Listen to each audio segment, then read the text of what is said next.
আজকে আমি রঙিন কাগজ দিয়ে কিছু ফুল বানাবো, যেটা তোমরা সবাই বানাতে পারবে। তার সঙ্গে একটা ফুলের মতো ঝাড়ু বানাবো, যেটা দিয়ে তোমরা টেবিলে কোনো ক্রাফট বা কোনো কাজ করার পর ময়লা আবর্জনাগুলো সুন্দর করে ঝাড়ু দিয়ে পরিষ্কার করে ফেলতে পারবে।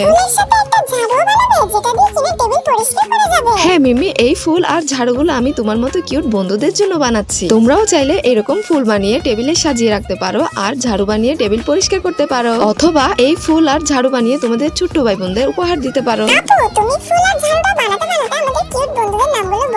হ্যাঁ মিমি, একদম ঠিক বলেছো। তাদের নামগুলো হচ্ছে মারিয়া, লাবিবা, রিফা, উর্মি, তানিশা, তাসপিয়া, তাসনিয়া, আনিকা, ইরফান। এই তো তোমাদের নাম নিলাম। তোমাদেরকে অনেক অনেক ধন্যবাদ কমেন্টে করার জন্য। এই তো আমাদের ফুলগুলো আর ঝাড়ু বানানো শেষ। তোমাদের কেমন লেগেছে আর তোমরা কে কোন জায়গা থেকে ভিডিওটি দেখছো অবশ্যই কমেন্টে জানাবে। আর তোমাদের যদি আমাদের ভিডিওগুলো ভালো লাগে তাহলে আরো নতুন নতুন ভিডিও পেতে আমাদের চ্যানেলটিকে সাবস্ক্রাইব করে যেও।